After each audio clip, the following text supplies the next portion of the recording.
Outlet Liquor is your place to buy a case. Stock up and save when you shop the lowest prices available every day at Outlet Liquor. You never have to wait for a sale. The more you buy, the more you save. Only at Outlet Liquor. What's your outlet? Folks, it is Monday, January 22nd. Unfortunately, you know it. I know it. It is a misery Monday. The worst Monday on the calendar, the one where the Buffalo Bills season comes to an end. Unfortunately, it was in the worst of ways at the hands of the Kansas City Chiefs, falling 27-24 at home. Folks, I had a delightful show lined up. I had all kinds of guests. I had them coming from all over the country, all over the globe. But unfortunately, on a Misery Monday, all we get is Slick. So stay tuned, and here we go. You don't stop.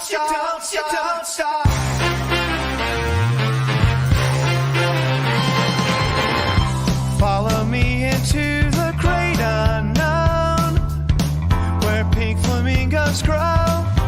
Diet soda flows, and what you take magically regenerates. On supermarket shelves, the ovens clean themselves. You don't pay the tab till the last drop. So we all ride for nothing, 'cause this train never stops.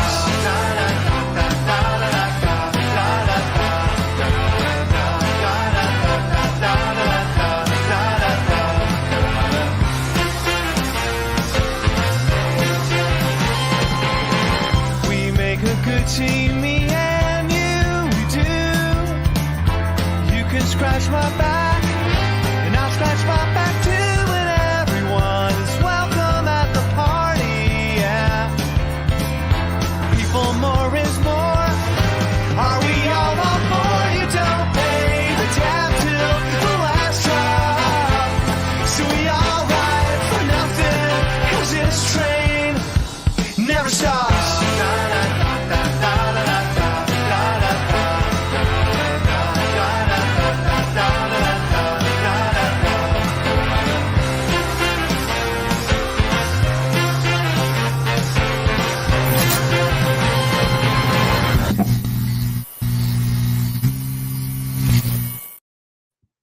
Folks, welcome back here on Trainwreck tonight. 3:26. My goodness. Let's get him in here. Slick, happy Misery Monday. Yeah, I'm pissed, but first things first, I got to address that intro that you just gave me. What the fuck was that? I mean, if I told you the names that I had for this show, potentially, I mean, even you would be jaw dropped right now. So let's just be thankful you're here. You're collecting a check. You're keeping the Slick family fed, okay?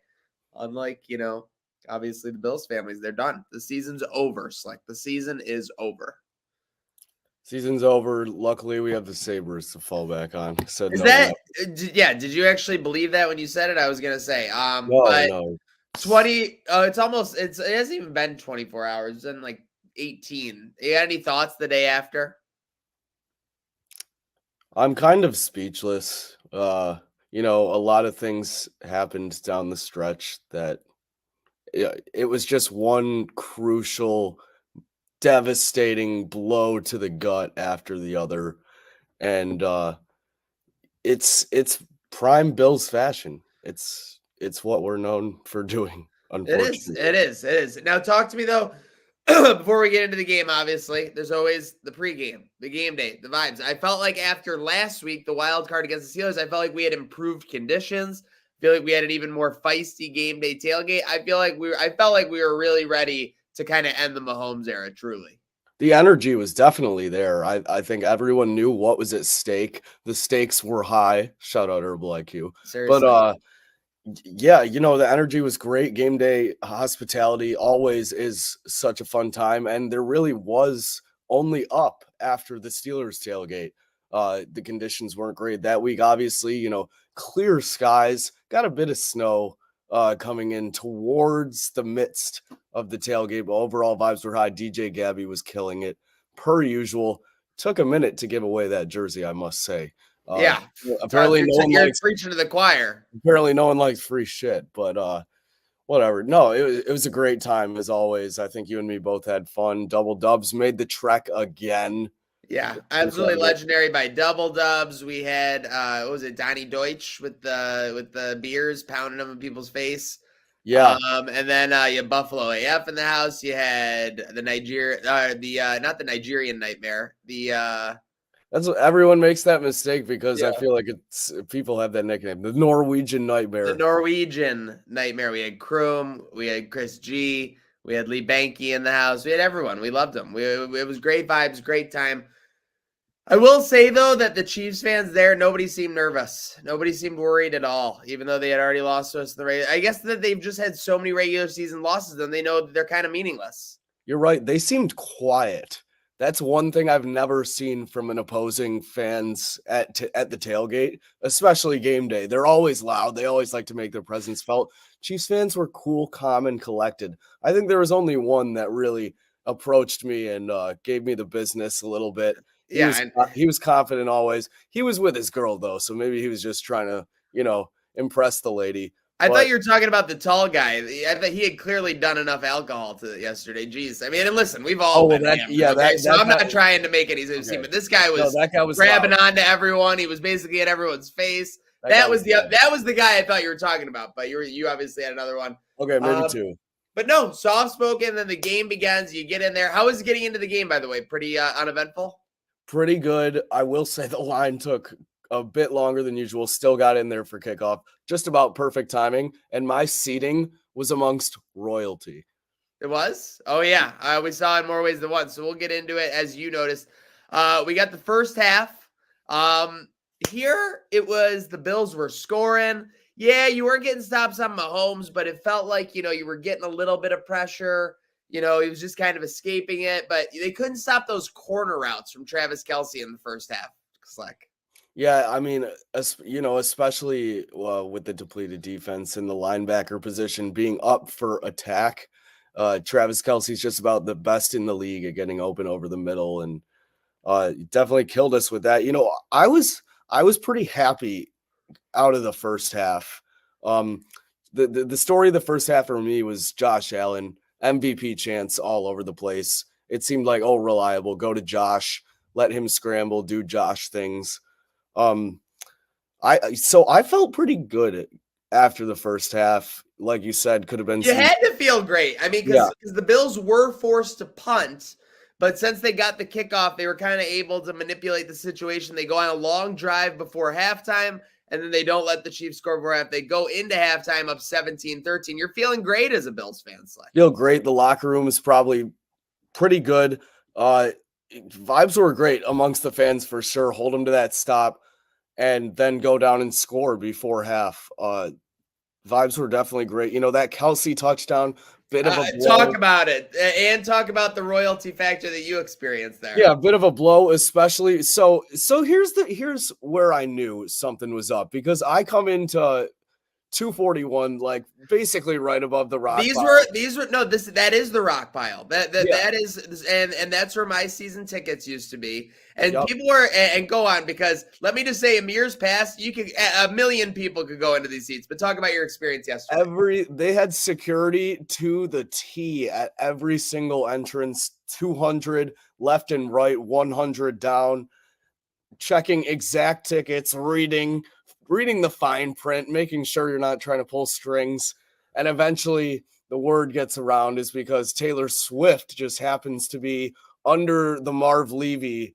I could not believe that, because those suites, I guess the Bills don't have a ton of suites, but they're right above the rock pile. Those are right above the cheapest seats in the stadium. So you're literally exposing Taylor Swift, Brady Mahomes, all those people to the craziest of environments. And unfortunately, another Kelce brother took advantage of that, Slick.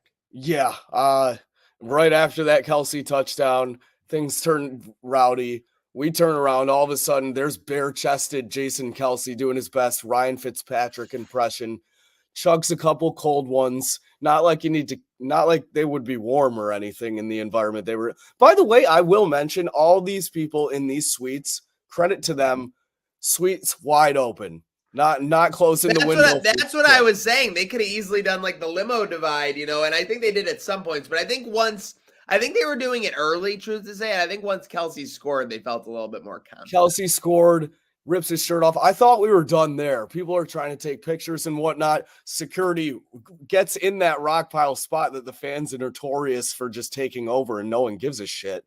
And Jason Kelsey hops the barricade like he looked like George Kittle hopping the barricade. I gotta give credit. The hop of the barricade was pretty insane. There was Jason Kelsey owned me this weekend. There was 2 tall boys on the barricade that he also had to clear. Perfect execution. Starts dapping up fans. Couple other guys in the crowd get their shirts off with him. Vibes were good. Jason Kelsey's loved amongst a lot of people. The energy was pretty good. Shout out to Jason Kelsey. That was a show and a half in itself. But thankfully we had the lead at half. I thought that was going to tone down a bit. I think he did keep his shirt off for quite some time. Yeah, I think he reeled it in after that, or else it would have just been nonsense fest. Obviously, if you saw it this weekend, Kelsey and I got into a little tiff. Let's talk about that. Yeah, let me catch up everyone. I'll just give you the spark notes. After the Bills against the Eagles, Kelsey went on the radio, said that Jordan Phillips was basically playing dirty, blah, blah, blah, called his shit out, said that he was bullshit. All of a sudden, 6 weeks later, Jason Kelsey is on his podcast plugging like mascot versus mascot. And he's like, Bills fans, like, make sure you're chiming in. So I just said to him, fuck off. Like, in a sense that, no, you can't just go milk Bills Mafia for, the views in the sense. And I think that was fair. Now he responded to me with like a pretty funny GIF. So he got GIF, whatever you like to call it. And I said, while I got you here, was this a false start? And I had the zoomed in video of his arm, and he had a very nice, diligent 2-tweet response where he kind of went over. It could have been a false start. I was wrong in the moment for calling Phillips out. He's not a dirty player. I was just, angry for my team in the moment. All the things that a cool bro would do, when after a fight or after a tussle where you want to make things right. So I give him a lot of credit. I told him I was going to destroy his brother. He told me to watch out for the Yeti, and I got fucking Yeti'd. I got owned by the Kelsey brothers this weekend. That's all that happens. Like. Yeah. You did take an L to both Kelsey brothers. I will say that response of his, I was very impressed. Very well worded and incredible. Won me over every which way. If Jason put. Kelsey goes into battle against anybody that it's not like my side, I'm following Jason Kelsey into battle now. And credit to you. You gave it to him right away. You were like, very nicely put. Like, thank you. Yeah. People are saying I got dunked on. Did I get dunked on? Yes or no? Yes, but you walked the poster off and hustled back for the next offensive play. All right, that's good. That means a lot. That means a lot for the team effort. And speaking of team effort, the Bills in the second half. So obviously something was just off, I feel like, when you came back from the second half. The Chiefs went down and scored. And the Bills answered back with a Shakir touchdown, which was an awesome play from Josh Allen where he bought some time, hit him right along the sideline there. That probably happened right in front of you. You probably had a great angle on that play. Yeah, that was awesome. The wide receiver situation in the second half, some of our biggest guys disappeared. Shakir and Kincaid, though, stuck around, very valuable down the stretch. That Shakir touchdown, yeah, that was awesome. It was good to see a passing touchdown, too, and not just, relying on Josh running it in once you get close. Being able to do what he can do best. Yeah, but that Shakir one was really relieving, especially after the Chiefs march down and Kelsey gets another one because Jason's still behind me going nuts. Vibes are pretty low in the rock pile at that point because it's almost all security. But yeah, Shakir touchdown was great. And then after that, things just seemed to keep going south, Maniac. Well, that's when we got to the fourth quarter. The Chiefs were driving, and you were up 4.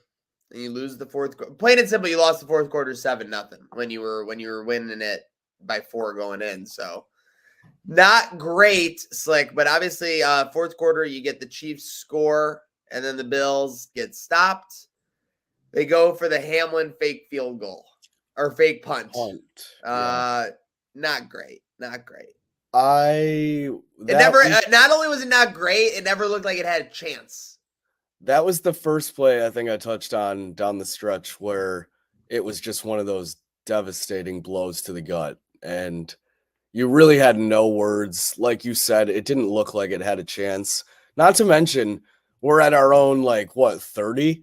Yeah, we're at 30, 35. What is Dan Campbell coaching both games today? Like, what's up? Yeah, Just that was like, no good. not a great look. If McDermott's making that call, give or take a lot of time in the fourth quarter, ended up not getting any more scores, Chiefs there, but not just the only devastating blow to the gut down the stretch as well. Yeah, no, it's there were a lot of them because at this point, once the air was taken out of that stadium after that fake punt, you could hear a pin drop. Bills fans were on death watch. The Chiefs get a big gain. I believe it was a big gain down to the 2.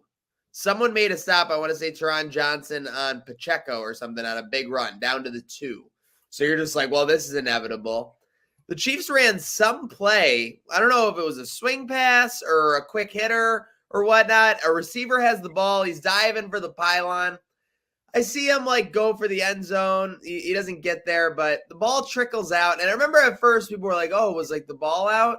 Like nobody really thought right away that was 1,000% like the Bills' ball, right? Did you feel that vibe? No, during the live play, no. I saw the ball come out with a little bit of confusion. Then I saw some optimism from the Bills players on the field. I was like, that was the thing. Once one or two of them got going, then I think the rest of the stadium kind of picked up on what was at stake, and all of a sudden, this could be like a complete game flipper.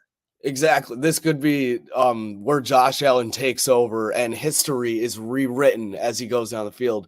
That's when we knew we had something. Obviously, go to review, and huge call for the Bills right there. Like you said, game changer. Go down the field. Couple missed opportunities on this drive, though, Maniac. Well, coming up, I mean, the biggest is the Stephon Diggs bomb. So, this is 100% on Diggs, right? I mean, listen, he's our guy. When he scores 3, when he breaks 2 Miami Dolphins tacklers and goes to the house for his 3rd touchdown, I give him all the credit in the world. But when you get a drop like that, and listen, I will say this. People are underestimating on this throw because they just see that it leaves Josh's hands and it hit Diggs right in the hands. I had a view of this throw from Josh's angle, and you had a similar one too. You kind of had the Diggs angle. Right when this ball left Josh's hands, Diggs got on his horse. I think he turned away from the ball, truthfully. Now, again, this didn't really affect it because he needed to speed up. He had no time to look at the ball. He had to speed up. So he went and sprinted real quick, and he looked at the ball, and again, like, they are pro receivers, and you got to make it. And he did everything, but that is exceptionally difficult, and it just makes it all the more heartbreaking that he did everything to get there and still couldn't get it.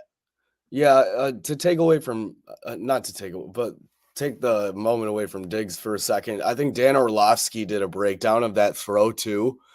That is about as good as it gets in the National Football League. Best throw you can do in terms of power, accuracy. Everything you could ask for. That was a 65-yard throw. 65-yard throw. On the hands.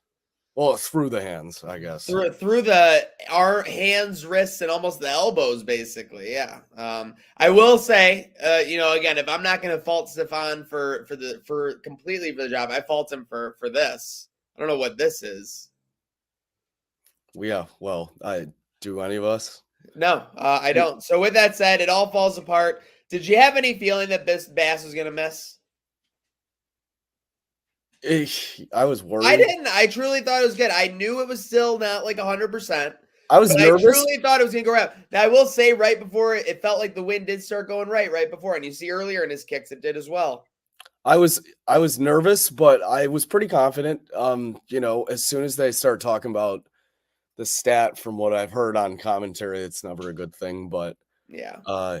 And two, that Josh Allen missed throw to, I believe it was Shakir again in the end zone as well. Yeah, so people keep talking about it. Have you watched the replay? Because I saw it live. I did. Josh gets hit right before he throws it, and that's kind of what knocks him. Now, again, has he powered through to make that throw before? Yes. But I feel like that hit was just enough. That ball was just to the right of Shakir. Like, it would have been like right where Shakir broke into the open. Was that the one where Dion was blocking and the guy was blocking pushed Dion into Josh? I think that may have been the contact, but again, it was just and by the way, it's an anticipation throw from Allen because On that Exactly. play, I believe Shakir is on the left side of both defenders, and he throws it to the Yes. right where he's breaking into it. It's a very hit or miss play, but yeah. Then there's a defender blinding a Shakir in general you're just, like you said, it's an assumption play that he's making it across between both of them. Like you said, that contact might have just been enough, but leave it in the hands of Tyler Bass, and for once he doesn't get it done I'm not a cut Tyler Bass guy. Yeah, bad playoffs. I think he's played for us well. Like the stats indicated, he'd been 9-9 in the same situation. So what are you gonna do? Kickers miss, unfortunately. Sorry, Ninja.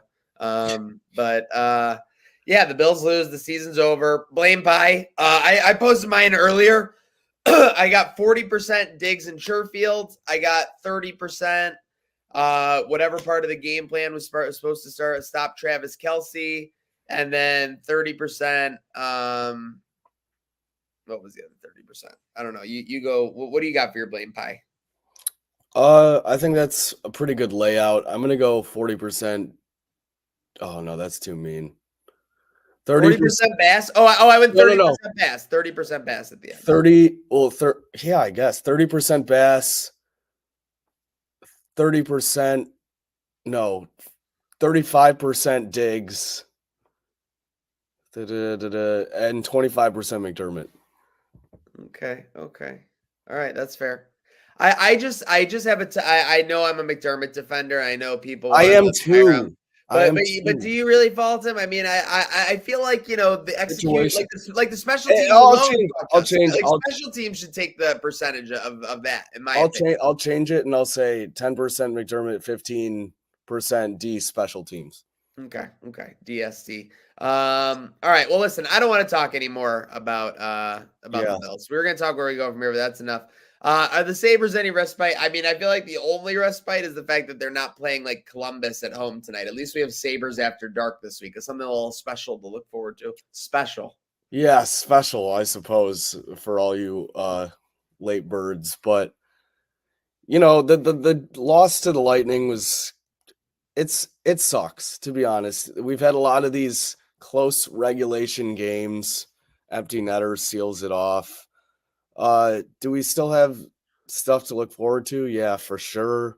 But it's a steep slope at this point, Maniac. Everyone was hitting the numbers, and it's obvious. 14 times they've had a double-digit deficit, a 2-goal deficit or more in the first period. And 14 or like close to 14 times, over half their home games, they're not scoring in the first half of them. Slick. So you're just not going to win many games like that. And that's coaching. They're not ready to play. And they're falling behind early, plain and simple. Because the rest of the game seems to go pretty well. The rest of the team seems to do pretty well. The goalies are doing better than ever. So yeah, how much do you fault Granato right now? A lot, because everyone's regressed, and it was changing the system that did everything. Yep, I agree. Luckily, Tuesday you have Anaheim, obviously one of the worst teams in the league. Hopefully, a good opportunity for 2 points. Yeah, well, you need them. Speaking of needing them, UFC this past weekend before the Bills action, you're obviously our connoisseur of the culinary. What do you got? Yeah, it's a pretty good card.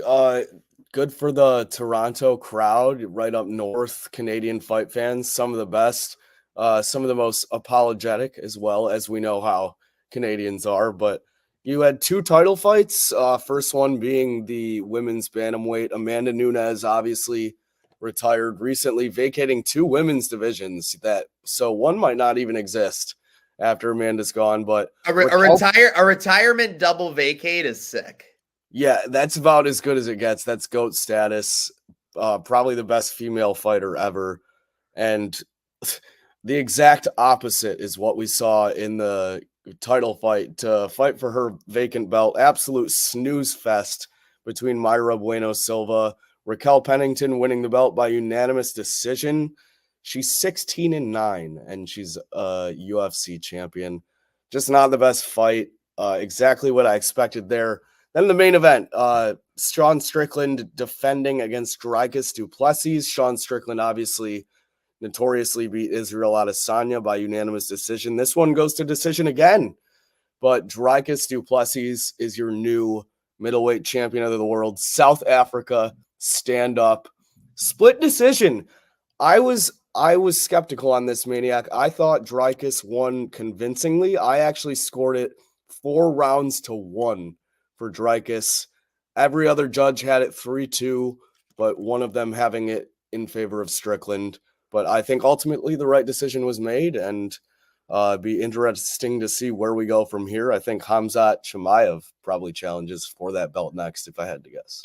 Oh, no, not Chimaev. Now, with that said, I got to ask you, because Yahoo Sports wants to know, this is the headline, is UFC relieved to see Sean Strickland's title reign come to an end? Yeah, I think big time. They don't want to admit it. I think Dana embraces it. Dana always tries to display that UFC doesn't have this give a fuck attitude where they don't buy into the bullshit. But Sean Strickland is just not a guy you want representing any company. Put a microphone in that guy's hand and something whack and probably offensive is going to be said. So they're probably a little happy for that. Are they much happier that Dreykus Duplessis is their middleweight champion? Probably not. He doesn't have the star power. I think they'd be very happy to see Adesanya get back into that title picture, and definitely Chimaev too. I think Dana wants to make him one of the UFC's next big cash cows. And if you could get a Khamzat Chimaev versus Israel Adesanya title fight down the line, that's free money. Now, I had only seen the result via text, via the recaps, but Sean Strickland almost looks like happy to lose here. Like, what is going on with that decision? Like, he basically like, did he know he got that beat, or like, is he getting paid behind the scenes from UFC to like take out the spot? What's going on here? So like that would never happen in WWE. Speaking of TKO, that would never happen in WWE. A split decision where they're both standing there, the other guy's happy for the other guy. Maybe in AEW, but not in WWE. Yeah, well, Sean himself might have been surprised it was split. I certainly was. I thought Dreykus won convincingly, as said. And there's a reason that wouldn't happen in WWE, but we won't talk about that necessarily. But yeah, Sean Strickland, one of the happiest I've ever seen him, and it was to lose by split decision. Definitely interesting. Degenerate Al even asked me if there was some controversy behind the scenes when Strickland beat Adesanya, because Adesanya is a minus 700 favorite, and he just gets his ass whooped for 5 straight rounds by Sean Strickland. What's going on there? It seems sketchy, and Strickland happy to lose by split decision. Don't know about that, but he'll be back in some capacity. Not anytime soon, probably not, and not for the belt. There's no way there's a rematch there. I think you're inserting Khamzat into that title picture until Izzy comes back. Speaking of reappearing out of nowhere, Royal Rumble 2024. I will say we haven't had anything move in the past week, Slick. Still no matches added besides the core four. We got the World Heavyweight Universal title, the US title, and the 2 Rumble matches. But we do have some movement in the odds. So with that said, first off, I got odds this time for the other championship matches. So what do you think? And these are bettable if you deposited at BetUS Online. So that's our former friends, BetUS Online. They're not paying us to do this, but they got some wrestling odds, so I'm going to throw them a bone here. What do you think Roman Reigns' odds are in this match? Oh, that's tough. I'm going to go like minus 500. Way more. Really? Minus 2,500. Whoa. The top favorite. So who's the top favorite to beat him? That's pretty obvious. Randy Orton. What do you think he's at? Well, after the 2,500, I guess plus 1,100. Close, plus 800. Pretty good. Oh yeah, okay, that makes more sense. Now we got the U.S. title match. KO against Logan Paul. What do you think Logan Paul is live odds? Minus 900. Minus 2,000. Wow. So yeah, a lot of heavy chalk. Heavy chalk. I might be sprinkling on KO there. Yeah, that's not a bad bet. Maybe Logan's got something to do. Now, where we have seen movement, like I said, we haven't seen any movement in the matches, but where we have seen some movement is in the odds. Last week when we talked, Bailey was basically plus 150. She is actually down to a minus 110 favorite. But the only thing that's changed is that the 4 and 5 spots have fallen farther back, and the 2 and 3s have gotten closer. At plus 150, the man, Becky Lynch. And then at plus 250, potential WWE main roster debut, Jade Cargill. Oh, shit. Plus 250 to win the Rumble in your first appearance? That's You haven't outrageous. even stepped foot in a WWE ring yet. That is outrageous for Impressive. sure. Lacey Evans at plus 4,500. So I guess maybe they didn't get the note on Bet Online that she's probably not with the company anymore. Yeah, well. Well, Ronda Rousey's also 100 to 1. So maybe they're just protecting themselves. Yeah, that's more understandable than Lacey Evans. So. Raquel Rodriguez, who we were talking about last week, I know people mentioned her, plus 600. So she's not actually far behind. That's that's legit odds for our Raquel Rodriguez. Now, with that said, men's Royal Rumble winner, just like Bayley, CM Punk is into minus money. He is minus 200 to win the men's Royal Rumble live odds. See, if anything, I thought his odds might go up considering this potential Seth injury and where this belt could go from there. I don't know. I thought maybe even Cody's odds would go down too. So let's update. Let's get the rest going now, Slick. There are 5 competitors who are plus 600 or lower. So like plus 500, plus 400, plus 300. Who are the 5 competitors behind CM Punk at minus 200 that are under plus 600 odds? Cody Rhodes. Yep. The Rock. At plus 500. What's Cody? Cody is plus 250. So he's the second favorite. Solo is plus 2,500. Nope. Oh, geez. McIntyre? McIntyre's 10 to 1. He's literally the next guy up after this set of gents. Damn, who am I forgetting here? You know, someone that could potentially walk down to that ring and be a general of it. Oh, Gunther. Okay, yeah. Obviously. Gunther at plus 300, but then who is the other guy hanging around? This is kind of like surprising to me. Brock? No, actually there's 2 guys at plus 600 or less still. One is Randy Orton at plus 600, and then this competitor at plus 500. It is impressive that Randy's in there at plus 600, given he has a title match that night. Of course. Is it Roman? Nope. Oh, you're almost there. Oh man, I don't know. With everybody saying L.A.